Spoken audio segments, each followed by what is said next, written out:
Human trafficking కేసులో జగ్గారెడ్డి, కుసుమ కుమార్కు clean chit. ఇద్దరిని నిర్దోషులుగా తేల్చిన ప్రజాప్రతినిధుల ప్రత్యేక కోర్టు. ఈ కేసుపై 8 ఏళ్ల పాటు జరిగిన విచారణ.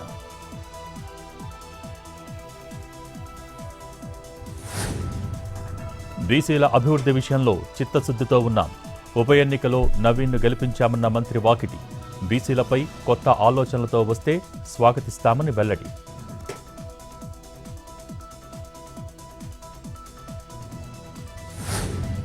కాంట్రవర్సీ అవుతుందని సబ్జెక్టును పక్కన పెట్టారు.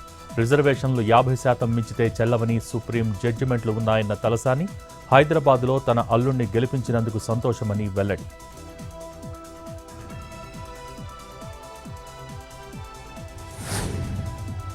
దీపం పథకంపై ఏపీ ప్రభుత్వం కీలక ప్రకటన.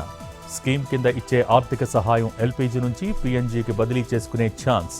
దీనిపై అధికారులు కసరత్తులు చేస్తున్నారన్న మంత్రి నాదెండ్ల.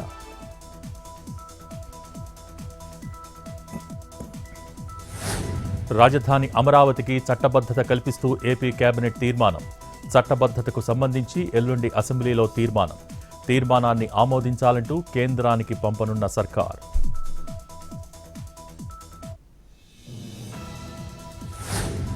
మొయినాబాద్ ఫామ్ హౌస్ కేసులో నిందితులకు రిమాండ్. వచ్చే నెల 8 వరకు రిమాండ్ విధించిన కోర్టు. 3 నిందితులు జైలుకు తరలింపు.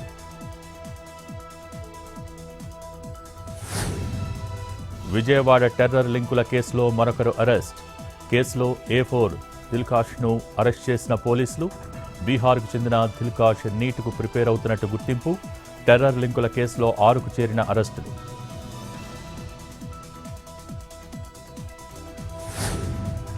గ్యాస్ ఏజెన్సీ నిర్వాహకుడి ఇంట్లో అక్రమంగా సిలిండర్ల నిల్వలు. నిర్మల్ జిల్లా కేంద్రం సంతోష్ గ్యాస్ ఏజెన్సీలో ఘటన. 54 సిలిండర్స్ను గుర్తించిన అధికారులు.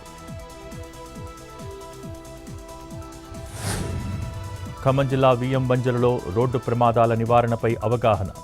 ప్యాసింజర్లు, వాహనదారులకు రోడ్డు భద్రతపై పోలీసుల సూచనలు. హెల్మెట్, సీట్ బెల్ట్ ధరించి డ్రైవింగ్ చేయాలంటూ సజెషన్స్.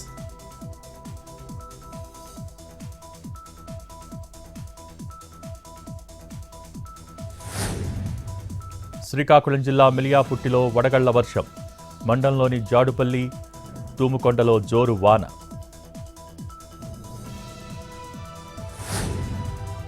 బాపట్ల జిల్లా వేటపాలెం మండలంలో వింత ఘటన. ప్రసాద్ నగర్లో వేప చెట్టు నుంచి పాల రాక. చెట్టు వద్దకు ప్రజల క్యూ. భక్తి పారవస్యంతో చెట్టుకు పూజలు.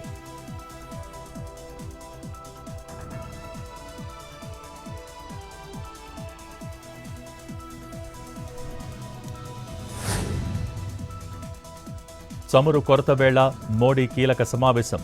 రేపు అన్ని రాష్ట్రాల సీఎంలతో ప్రధాని వీడియో కాన్ఫరెన్స్. పశ్చిమాసియా పరిస్థితులపై ముఖ్యమంత్రులతో చర్చలు. పెట్రోల్, డీజిల్, గ్యాస్ నిల్వలపై సీఎంలతో డిస్కషన్.